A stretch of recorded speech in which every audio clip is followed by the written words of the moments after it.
Aller à l'école de Jésus, c'est accepter de devenir féministe. Protestante, pour moi, protestante, c'est vraiment un beau mot. Protestante, c'est un mot qui porte un peu de subversion, un peu cette idée de lutte.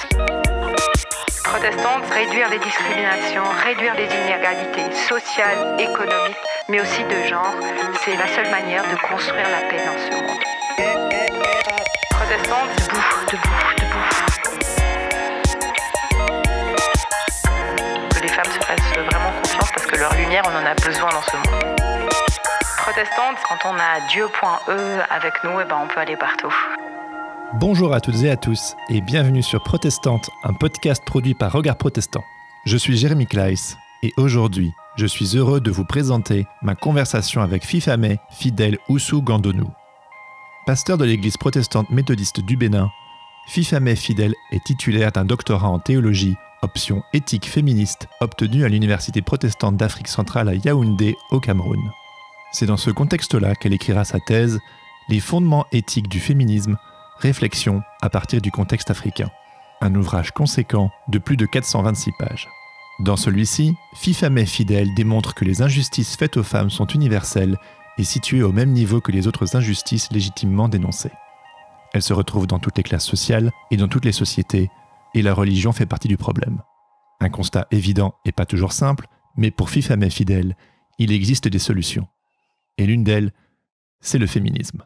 Pour elle, le féminisme bien compris offre des clés de compréhension et des solutions. Il s'agit d'un combat éthique que l'on peut considérer comme pratique et théorique, et dont les fondements puisent également leurs racines dans le christianisme. Cette thèse, essentiellement concentrée sur l'Afrique subsaharienne et en particulier sur le Bénin, Fifame Fidèle l'a écrite pour encourager les Béninois et les Africains en général à voir le féminisme sous un nouvel angle. En effet, pour elle, le féminisme pourrait donner une nouvelle dynamique à l'Église, invoquant par exemple le Christ comme l'exemple féministe par excellence. Aujourd'hui, à côté de son travail en tant que pasteur, Fifame Fidèle est professeure en éthique à l'Université protestante d'Afrique de l'Ouest de Porto Novo. Elle est également directrice de l'Alliance biblique du Bénin, sans oublier son rôle de présidente de l'ONG Déborah qu'elle a fondée en 2017, une association qui lutte contre la violence au Bénin, notamment auprès des jeunes, afin de travailler à susciter des femmes leaders susceptibles d'œuvrer valablement aux côtés des hommes pour le changement et l'épanouissement de tous, sans distinction de sexe. Sur ce, je vous laisse écouter ma conversation avec Fifame Fidèle Oussou Gandonou. Bonne écoute. Bonjour Fifame, bienvenue sur Protestante. Je suis très heureux de discuter avec toi aujourd'hui. Merci de me consacrer un peu de temps. Pour commencer, j'aimerais te demander comment tu aimes te présenter habituellement et à quel moment la foi chrétienne et spécifiquement le protestantisme ont fait irruption dans ta vie. Merci beaucoup. Bonjour Jérémy. C'est une opportunité que vous me donnez pour parler de moi et de ma mission et je m'en réjouis. Généralement, pour me présenter, je commence d'abord par mes deux prénoms, Fifame Fidèle. Fifame qui veut dire en langue oukoun, dans la paix, dans la tranquillité, dans la douceur. Et Fidèle qui est l'attribut de Dieu. Ces deux prénoms, je les porte et j'ajoute à ces deux prénoms le nom de mon père Oussou et enfin le nom que j'ai acquis par alliance, par mariage, Gandonou. Donc, on m'appelle Fifame Fidèle Oussou Gandonou. Et par rapport à la foi chrétienne, je peux pas dire exactement en quelle période la foi chrétienne a fait irruption dans ma vie. Puisque depuis ma tendre enfance, je me suis retrouvée à l'église. J'ai reçu le baptême étant enfant et confirmée en classe de 4e. Donc, la foi chrétienne a été vécue dès la tendre enfance et je ne puis vous dire exactement ce que cela constituait en ce moment où j'étais enfant. Parce que j'ai été éduquée à aller à l'église tous les dimanches matins à 10 heures Et avant 10 heures, déjà à 7 heures, il faut aller à la classe méthodiste. Les samedis, la maman vous envoie à l'église pour nettoyer le temple. Tout ce qui est lié aux activités de l'école du dimanche et du culte d'enfants, les parents nous impliquaient dans ces activités. Donc, nous vivions la foi chrétienne depuis notre enfance. Mais c'est en grandissant, étant dans la jeunesse, après avoir quitté les parents géniteurs, que nous avons commencé par comprendre ce que c'est que la foi chrétienne, la vie en Jésus, qui lui-même est vie, chemin et vérité. Est-ce que tu pourrais me parler un petit peu de ton arrière-plan personnel et familial, justement? Parler d'arrière-plan personnel, familial et spirituel n'est pas chose aisée, car cela nous ramène à des connexions et des souvenirs heureux comme malheureux. Mais tout est grâce. Et puisque tout est grâce, nous allons essayer d'en dire un peu. Je suis béninoise, née d'un père qui s'appelait Benoît Oussou, et il était chef magasinier, et d'une mère qui s'appelait Julie Dossou, qui était une revendeuse entreprenante. J'ai seulement passé 10 ans de ma vie avec mes parents géniteurs, pour qui j'ai une pensée forte, car les deux sont déjà dans la félicité céleste. Je suis le deuxième enfant d'une fratrie de 10 enfants pour mon père et de 5 du côté de ma mère. Vous comprenez que je suis née d'une famille polygamique. Mon père avait 2 femmes. Après ma mère, ça lui faisait 3 femmes. Mais il est décédé à 39 ans en laissant derrière lui 11 enfants. Actuellement, nous sommes 10. Personnellement, je suis une fille géante, puis avec le physique que Dieu m'a donné, que j'essaie d'entretenir au mieux, mais je me suis retrouvée entre 2 frères, c'est-à-dire j'ai un grand frère et un petit frère. Et après la mort de mon père en 84, je me suis retrouvée avec mon grand frère et mon petit frère chez mon oncle, le petit frère à mon père. C'est avec lui que j'ai passé tout le temps de mon cursus scolaire, je vais dire, du CM2 jusqu'en terminale. J'ai quitté mon oncle pour entrer à l'école de théologie en 94. À 12 ans, tu voulais déjà devenir pasteur. Comment il est arrivé ce déclic, justement? Oui, à 12 ans, comme je le disais, j'ai quitté mes parents à 10 ans, donc 2 ans après, chez mon oncle à 12 ans. L'éducation, maison, école, église a continué également chez mon oncle. On est à l'étude biblique dans les activités de la jeunesse, dans les activités de l'école du dimanche, dans la chorale et autres. C'est là où je ne sais d'où est sorti exactement ce déclic, mais je me suis rappelé que j'étais allée voir le pasteur de la paroisse du temple à qui j'avais dit je veux devenir pasteur. Il a semblé se moquer de moi car il me disait qui t'a dit qu'on devient pasteur à 12 ans? Va étudier. Va étudier, ça m'a sonné fort. Ça a sonné fort dans ma tête et je me suis dit, bon, il faut que je me mette à étudier véritablement. Mais l'autre chose, quand les professeurs venaient en classe et nous demandaient, prenez une feuille, mettez carré envisagé, j'écrivais pasteur. Dans les discussions avec mes frères à la maison et chacun racontait qu'est-ce qu'il veut devenir, je disais pasteur. Et les frères se moquaient de moi. Tout le monde se moquait de moi pour me dire, mais qu'est-ce que cela veut dire? Les pasteurs, as-tu déjà vu une femme pasteur? Je n'en avais jamais vu ni à la télé, ni physiquement. Mais je ne sais pas si c'est parce que l'éducation chrétienne reçue tôt, est-ce que c'est les paroles que j'entendais?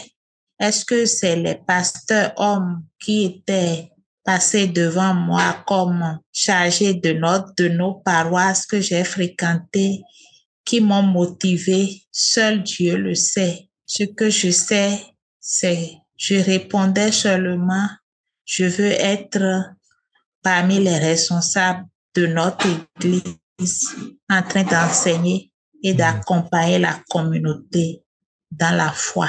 C'est comme ça, c'est venu. Je rends grâce à Dieu que je me suis retrouvée finalement dans le ministère que j'ai envisagé, embrassé. Ouais. Et tu fais tes études. Et puis, à l'âge de 24 ans, tu débutes ton ministère pastoral au temple d'Adjaouéré. Qu'est-ce que ça t'évoque, cette époque à 24 ans, femme pasteur, tu n'en avais jamais vu auparavant. Et là, bim, ça y est, t'es parti. Oui, à 24 ans, j'étais déjà pasteur en 98. Mais il faut vous dire qu'en 98, l'Église méthodiste avait déjà des femmes pasteurs avant moi. Je n'étais pas la première, mais je me suis retrouvée vraiment à Djawere comme la première femme pasteur de cette paroisse-là. Étant la première femme pasteur de la paroisse d'Adjawere, c'était pour la communauté, c'était ridicule pour la communauté. J'étais non seulement jeune, 24 ans célibataire, je ne comprenais pas leur langue également. La langue nago qu'on parle dans ce milieu m'était étrangère.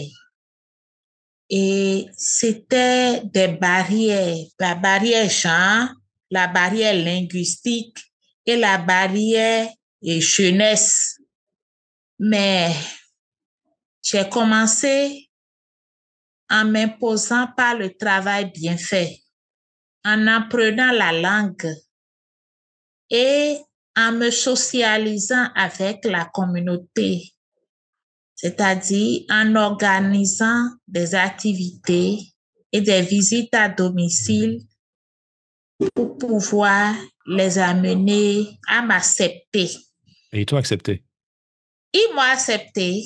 Pendant que je quittais, 3 ans après, ils ont dit, si ce n'était pas pour continuer tes études, nous n'allons pas te laisser partir. Et j'ai ouvert la porte pour les pasteurs femmes dans ce temple. Donc, après moi, il y a eu d'autres pasteurs femmes qui ont été envoyés à Djawere. Ça fait 26 ans aujourd'hui. Et le souvenir reste toujours un bon souvenir. Ce n'était pas facile, mais c'est pas le travail bien fait que je m'en suis sortie. Ça te semble très important, ça, le travail bien fait. Qu'est-ce que ça vient réveiller chez toi? Oui, le travail bien fait, je peux vous dire que c'est une règle de l'éducation reçue. Et ma maman et mon oncle qui m'a gardé nous ont inculqué le travail et le travail bien fait. C'est une valeur que quiconque veut se faire respecter doit cultiver. Et quand je me suis retrouvée dans ces conditions de rejet, d'obstacles, j'ai vite compris que mes parents m'ont fait du bien en me refusant de me laisser aller à la paresse. La paresse n'est pas au rendez-vous dans les conditions qui sont les nôtres comme femmes. et surtout en ce moment comme jeune fille et pasteur femme. Je donne un exemple parlant de mon oncle. Il est enseignant d'histoire géo. Il ne nous donnait pas du temps même pour l'amusement. Chaque fois qu'il il revenait vous voir en train de vous amuser, c'est des bâtons qui suivent. Vous ne revenez pas à la maison avec des sous-moyennes. C'était la rigueur, une rigueur extrême. Et donc, je ne connais que le travail. Et c'est pour cela que j'ai pu m'en sortir. Sans ça, je ne pourrais même pas être là où je suis aujourd'hui. En tout cas, cet amour du travail bien fait, ça se sent dans tout le reste de ton parcours. J'ai eu l'occasion de me plonger un peu dans tout ce que tu as écrit, dans tes travaux. Et il y a une grosse masse voilà, de thèses, de recherches, d'écriture que tu as fait et qui est impressionnant. Et justement, j'aurais voulu aussi pouvoir en parler avec toi. Donc, en parallèle de ton amour pour la théologie, pour Dieu, le ministère pastoral, donc tu t'intéresses très tôt aussi aux questions d'inégalité de genre. Et en 2003, tu publies un mémoire intitulé De la théologie de la soumission à la théologie de l'amour. Qu'est-ce qui a suscité cet intérêt grandissant?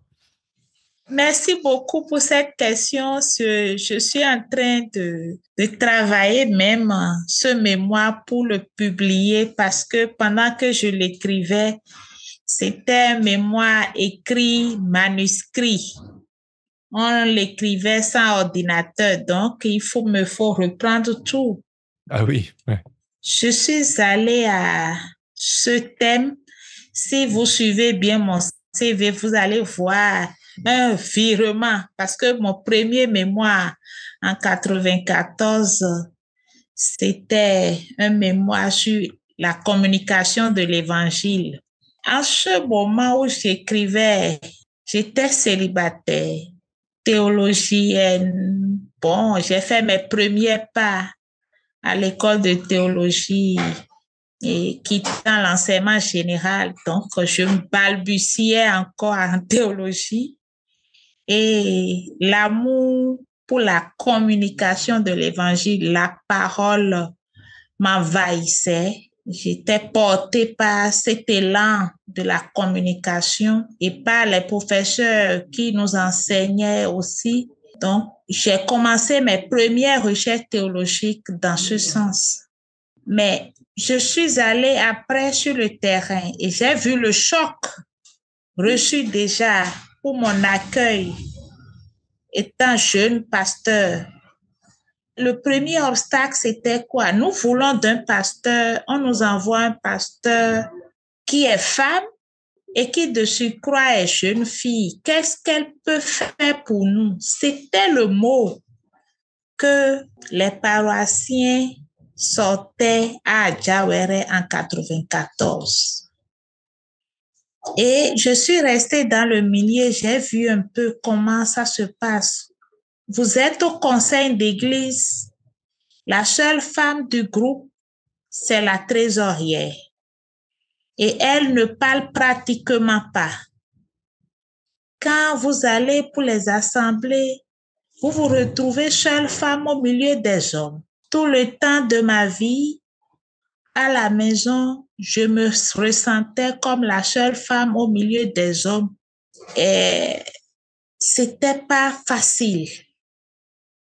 Mais pendant que je observais, je notais un peu la pression sur la femme, la fille que j'étais. Et je pensais que c'était une pression qui était liée seulement à la famille à laquelle j'appartenais. Mais quand je suis sortie un peu, j'ai constaté que la pression n'était pas la mienne seule, mais c'était une pression d'un système qui pesait sur la femme. Et je nourrissais l'espérance que, en grandissant, ce principe, ce système allait changer. Et en étant entré même dans la théologie, dans l'église, à l'école de théologie, je constate que c'est le même système qui continue, le système auquel on a donné le nom de patriarcat. Et quand on veut utiliser même des mots pour pouvoir affermir le poids de ce système sur la femme, sur la petite fille, on utilise le mot qu'est la soumission. C'est ce qui m'a amené dans toutes les cérémonies de mariage célébrées à l'église. Le texte qui est utilisé, c'est le texte d'Éphésiens. Femmes, soumettez-vous à vos maris. Quelle que soit la femme qu'on constate, comment te soumets-tu à ton mari? Le mari veut parler, tu dois te soumettre à moi. Mais on oublie l'autre pan qui dit, Marie, aimez vos femmes. Et donc, c'est ce qui a suscité en moi cette réflexion de la théologie de la soumission à la théologie de l'amour. Une réflexion qui, aujourd'hui, est encore d'actualité. Parce que pour aller à l'école de la soumission et de l'amour, il faut aller à l'école de Jésus, qui seul a fait cette expérience de la soumission plénière et de l'amour plénier. C'est à ce moment-là, on pourrait dire que ton féminisme naît, du coup. Oui. Du coup, tu as ces prises de conscience et tu te dis, je vais prendre le sujet à bras-le-corps, ça va pas se passer comme ça. Et voilà, ta conscience féministe est de plus en plus développée, tu as de nouvelles prises de conscience. Est-ce que tu peux un peu nous parler de ça? Merci beaucoup, Jérémy. Comme je le disais, vous comprenez que en étudiant, en s'éduquant, en lisant, en ayant des questionnements sur le vécu, sur son vécu et sur le vécu des autres autour de soi, on a beaucoup de questionnements auxquels on cherche des réponses. Et donc, ma motivation, mon engagement pour la lutte féministe a trouvé sa source dans les diverses questions que je me posais depuis ma tendre enfance sur le statut qui est fait à la femme, à la petite fille, et qui diffère de celui de l'homme dans la société.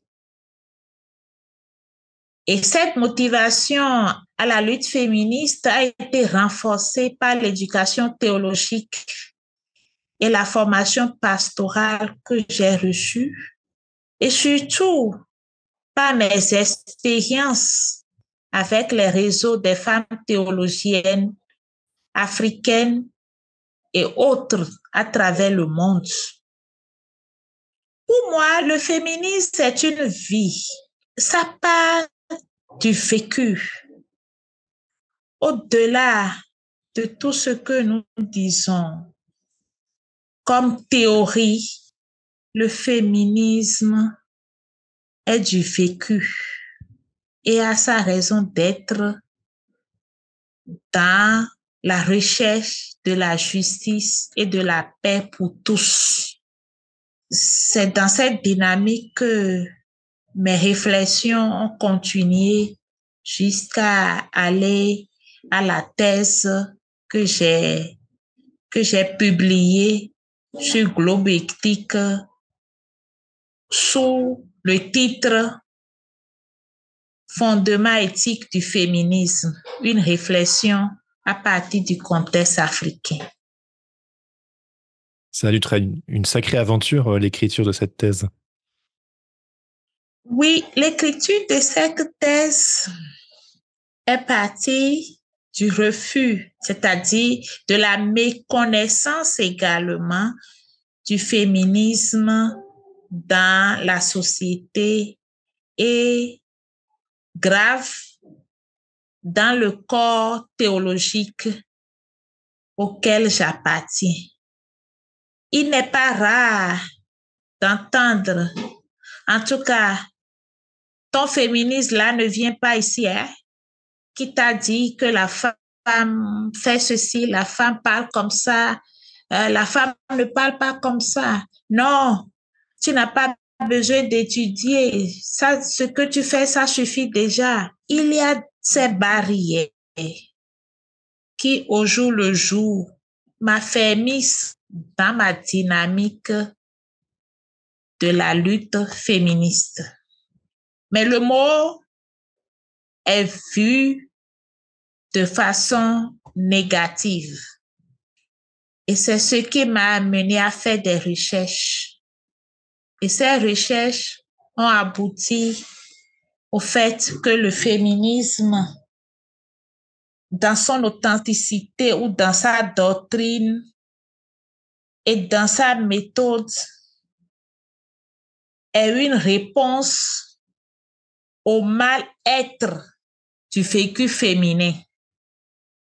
C'est une dynamique qui est orientée vers les valeurs que sont l'égalité, la liberté, la dignité, la responsabilité.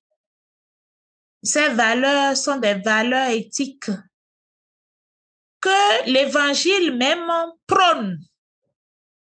Mais généralement, nous voyons seulement le discours, nous voyons ce qui est fait de manière revendicative et nous laissons l'essentiel du discours féministe. L'essentiel du discours féministe, c'est de traiter les femmes au même titre qu'on traite les hommes. Que la femme soit vue comme un sujet à part entière, depuis la famille jusque dans la société en passant par l'Église. Vous savez, le mal-être là est tellement criard que la théologienne camerounaise Hélène Yinda a dit ce qui suit. Je la cite. Notre problème, c'est d'abord d'être femme et de vivre dans un monde dirigé par les hommes. Fin de citation. Personne ne choisit, même si aujourd'hui, on peut changer de sexe. Mais quand vous naissez avec un sexe que vous n'avez pas choisi. Et ce n'est pas parce qu'on est né femme qu'on doit subir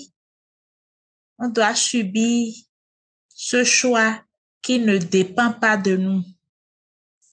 Donc, le féminisme veut bien que ce système qui aliène la femme, qui fait travailler la femme pour le bien-être des hommes, soit corrigé. Est-ce que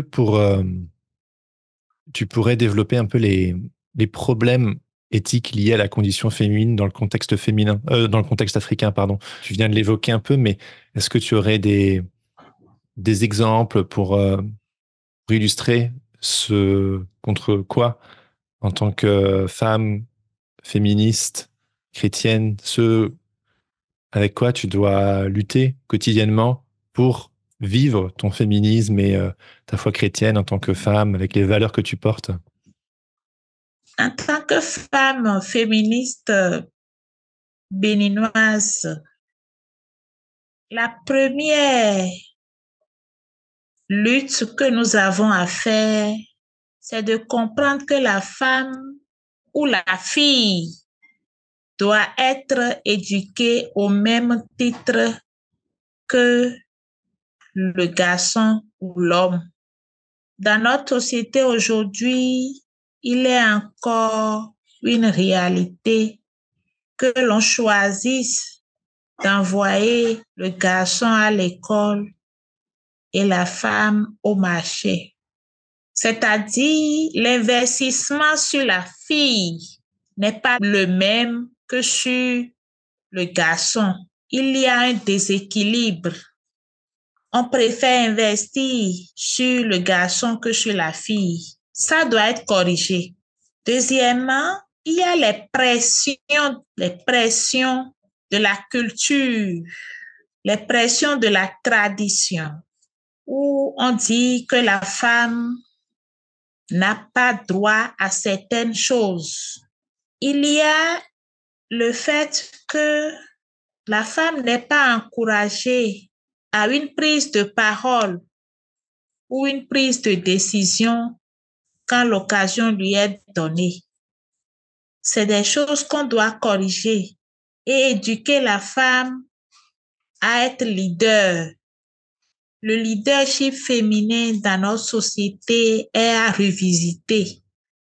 Le traitement de violence faite à la femme, de viol, où la femme, au lieu, comme j'ai dit dans mon travail, au lieu de se prendre au système où les hommes écrasent les femmes s'en prennent aux femmes par le système de Villomaigon, ce que nous appelons enfants placés, puisque la femme béninoise, africaine, est surchargée et submergée par les travaux de maison, les travaux de ménage, la vie de couple.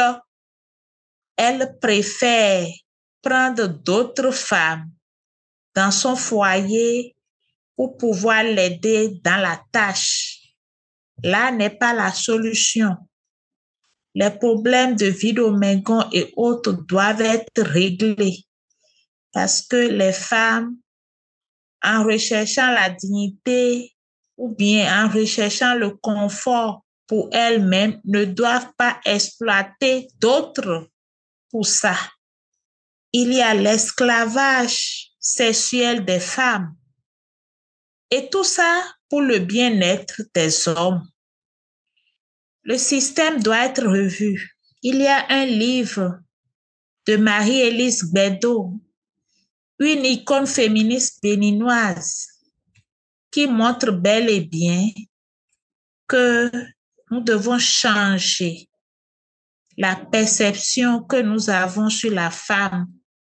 Le Béninois que nous sommes préfère une femme vendeuse de abobo, du haricot, qu'une femme ayant été instruite et pouvant partager les réflexions sur le développement de la société.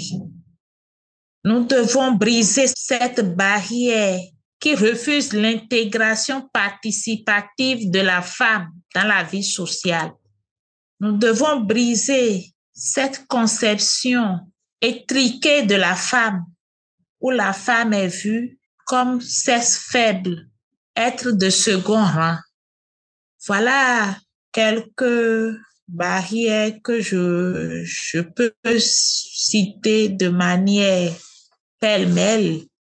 Mais comment faire pour briser ces barrières et amener au changement? C'est la véritable question. Comment quitter l'étape de réflexion à l'étape action? Puisque l'éthique sur laquelle ma réflexion se fonde est une éthique de méthode à 3 étapes: voir, juger, agir. Donc, il faut des actions.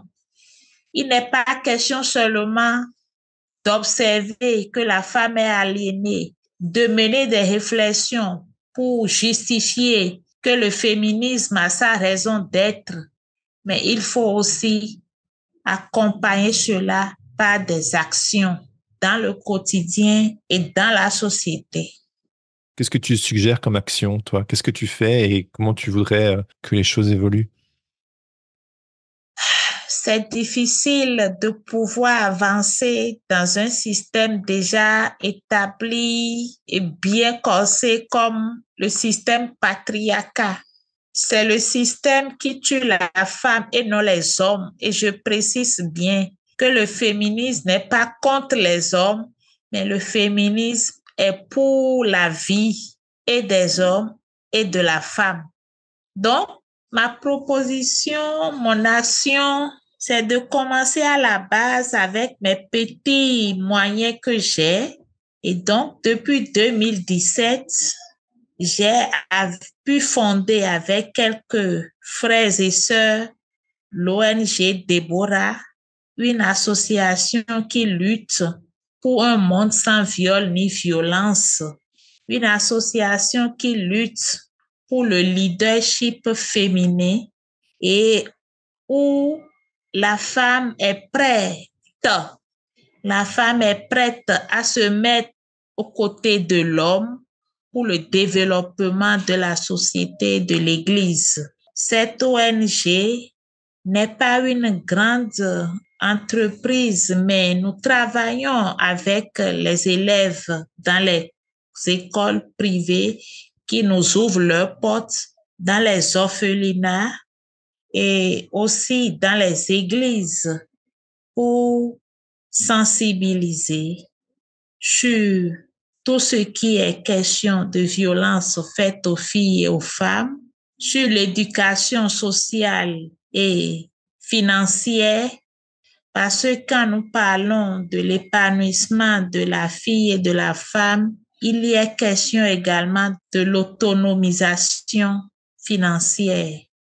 Nous parlons également, nous abordons des sujets qui sont liés à l'entrepreneuriat et au leadership. Donc, nous utilisons des espaces, les journées qui sont les journées internationales, mondiales liées aux thématiques que je venais d'évoquer pour faire des formations, sensibilisation et mobilisation.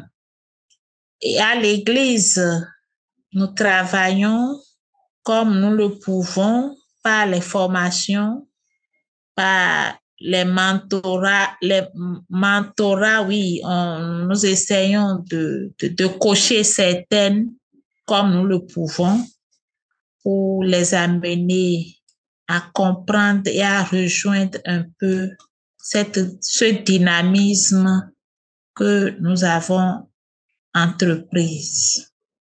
Et comment ces réflexions et ces actions liées à l'Église, liées au féminisme, comment ça se développe et comment ça se vit dans les églises d'Afrique de l'Ouest ou dans ton église tout simplement? Dans mon église, il faut dire que le féminisme, le mot n'est pas un mot que l'on accepte. Le féminisme dans les églises d'Afrique, à mon humble avis, est le fruit de la décennie des femmes et du siècle des femmes théologiennes africaines engagées. Mais le mot même n'est pas utilisé. C'est les actions que nous pouvons voir, les actions qui sont liées à la formation, les actions qui sont liées à l'éducation et à la mise en association où les femmes mènent des actions qui sous-tendent la réflexion féministe. Mais ces femmes ne se réclament pas féministes. Il y en a qui sont allés même me dire, si tu cesses de parler du féminisme, tu auras les gens avec toi. Il faut mieux parler du genre. Je dis, ce n'est pas la même chose. Donc, nous avons dans l'Église des associations féminines qui pratiquement travaillent dans la dynamique de l'épanouissement et de la promotion du développement de la femme, de l'amélioration des conditions de vie de la femme en général. Mais ce sont des associations qui ne portent pas le nom du féminisme parce que le féminisme est vu comme une entreprise importée par les femmes intellectuelles ayant été en contact avec l'Europe et les États-Unis. Mais tu dirais que non. Il me semble que je t'ai entendu dire dans une interview que que le féminisme africain, il est déjà depuis longtemps et que c'est pas une importation des Blancs. Oui, donc si le mot n'existe pas, dans le contexte africain, les faits sont là. Vous avez des femmes dans la tradition africaine qui ont été des femmes leaders, qui ont été des femmes qui ont refusé de porter le nom de leur mari après leur mariage et qui toute leur vie ont porté leur prénom. Il y a des femmes qu'on a envoyées en mariage et qui, sans leur avis, et qui ont fui. Donc, les actions qui sont les actions de responsabilité, les actions de dignité, de liberté, d'autonomisation et, je vais dire, d'égalité, sont là, vécues avant même que l'on parle du féminisme. C'est pour cela que nous disons que le féminisme est déjà dans le vécu de la femme africaine.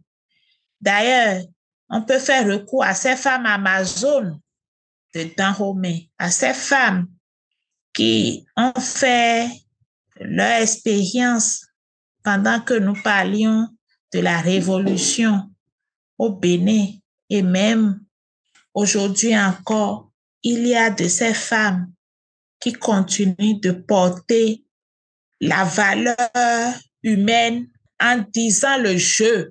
C'est ça, en disant le je, en refusant d'être des personnes du second rang. Ça, ce n'est pas l'Europe qui est venue nous apprendre ça, ce n'est pas les États-Unis qui sont venus nous apprendre ça. C'est quelque chose qui existe déjà dans la tradition et la société africaine. Je sais également que je change un chouille de sujet, mais que tu aimes bien parler aussi de Jésus comme le modèle féministe par excellence. Est-ce que tu peux un petit peu commenter ça également?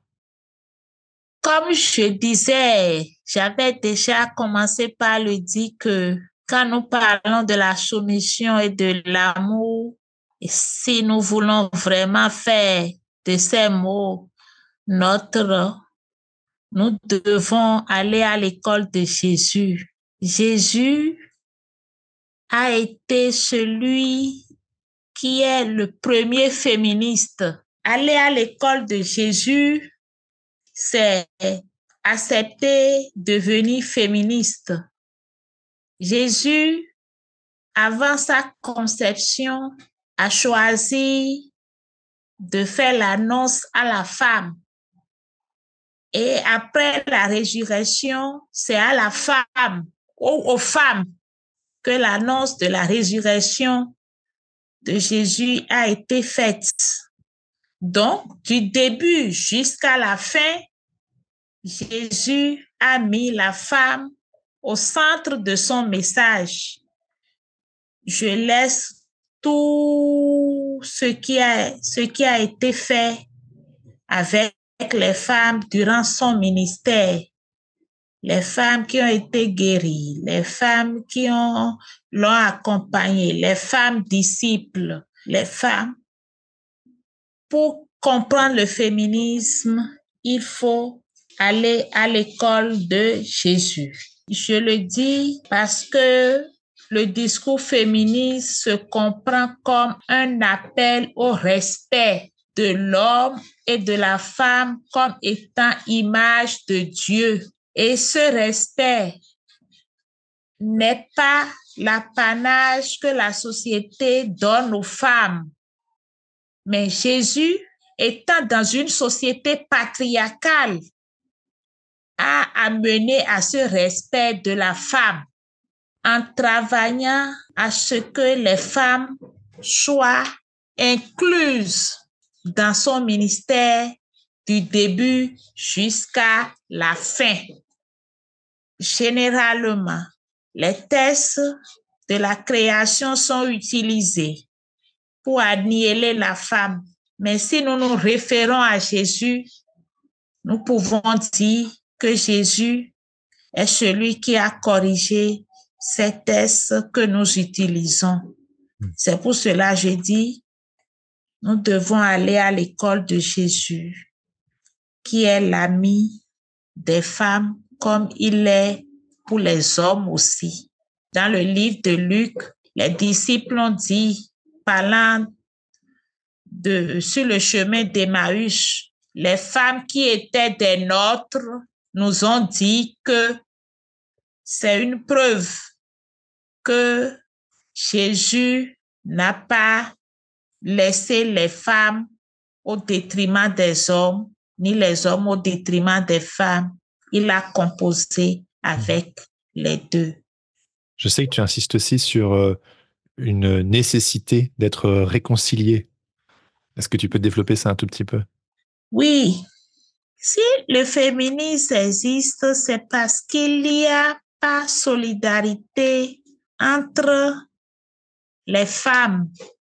Si le féminisme existe, c'est parce qu'il n'y a pas solidarité entre les hommes et les femmes. C'est parce qu'il n'y a pas réconciliation. Et quand je parle de réconciliation, je veux d'abord commencer par la réconciliation avec la femme elle-même. Réconciliation avec la femme elle-même, puisque de tout le temps, la femme a été éduquée dans un système où ce système lui refuse le droit de dire le je. La femme doit se réconcilier avec elle-même parce qu'on a passé tout le temps à dire à la femme que les femmes sont contre les femmes. Et les femmes n'ont souvent pas l'habitude de vouloir avoir des femmes comme leaders. C'est pour cela que les femmes doivent se réconcilier avec elles-mêmes et se réconcilier avec leurs sœurs d'abord. Mais cette réconciliation avec soi-même et avec sa sœur commence d'abord par la réconciliation avec Jésus. Qui suis-je pour Jésus? Est-ce que je suis pour Dieu une image de Dieu comme la Bible me présente, ou je suis celle que le système patriarcal me présente?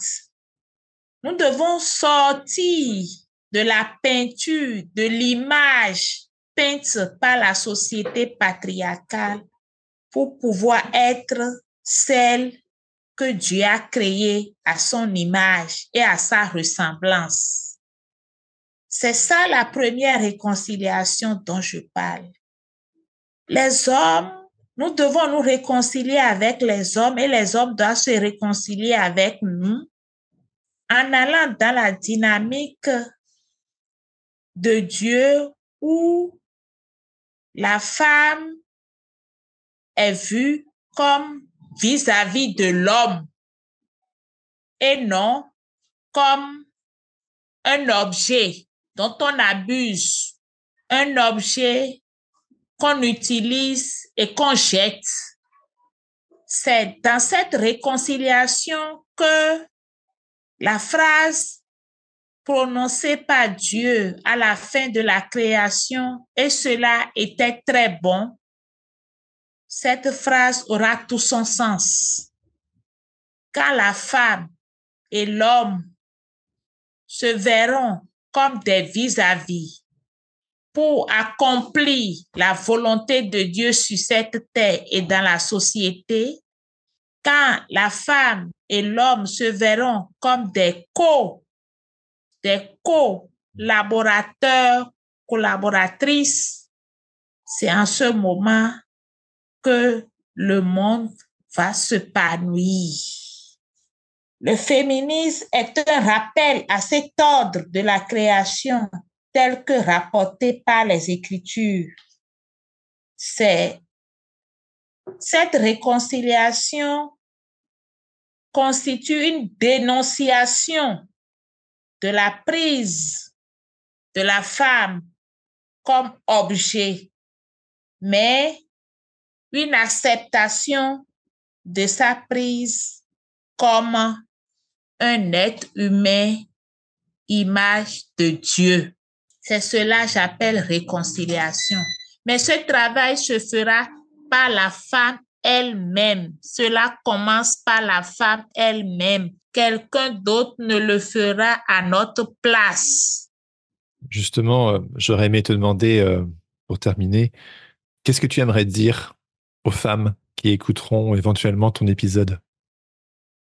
Oui, je veux juste aux femmes rappeler que nous sommes des êtres créés à l'image de Dieu et Jésus-Christ nous a donné l'attitude qui consiste à ne pas nous enfermer, mais à pouvoir nous lever, nous mettre debout, à nous mettre à l'écoute de la parole, à nous mettre en mouvement, sortir de notre zone de confort dans laquelle on nous a placés tout le temps pour pouvoir agir pour notre bien-être et pour la gloire de Dieu.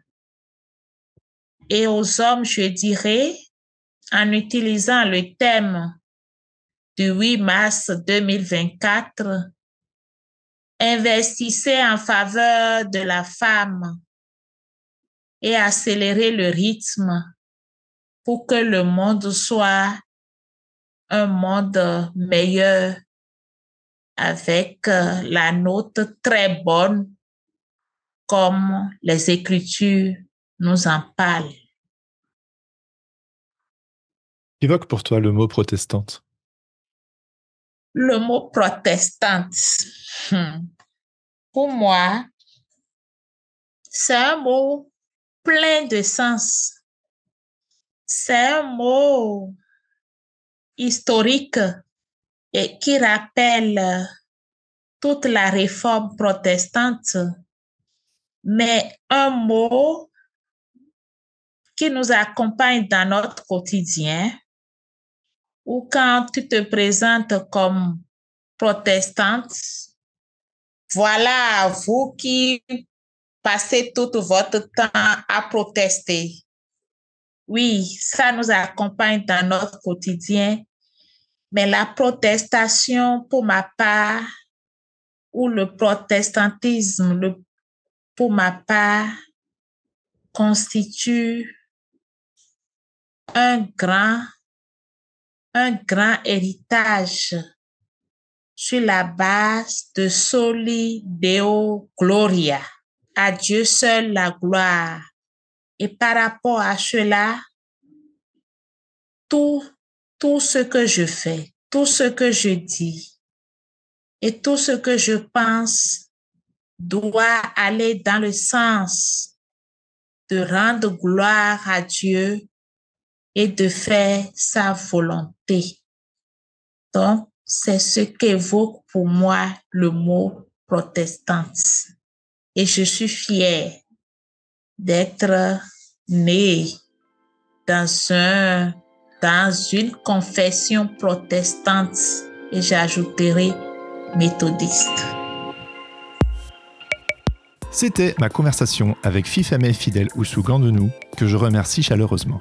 Si cette conversation vous a interpellé, n'hésitez pas à le lui dire ou à vous procurer le livre Les fondements éthiques du féminisme, réflexion à partir du contexte africain, édité aux éditions Globe Ethics et disponible gratuitement en ligne. Si cela vous intéresse, je rajouterai le lien dans les notes de cet épisode. Ce podcast est produit par Regard Protestant, qui propose chaque jour un regard sur l'actualité vue par les médias protestants. Pour en savoir plus, visitez www.regardprotestant.com. Si cet épisode vous a plu, n'hésitez pas à le partager avec vos amis, à mettre 5 étoiles sur Apple Podcast ou à laisser un commentaire sur Spotify. Ça aide vraiment le podcast à se faire connaître de plus en plus. Vous pouvez également m'écrire pour me faire part de vos retours ou me faire des suggestions d'invités sur le compte Instagram @protestante-podcast. Vous retrouverez toutes les informations dans les notes de cet épisode. Je termine en remerciant Laurent Bazar pour l'habillage sonore de ce podcast. Sur ce, je vous donne rendez-vous dans 2 semaines pour un nouvel épisode. En attendant, bonne semaine à toutes et à tous. Ciao ciao.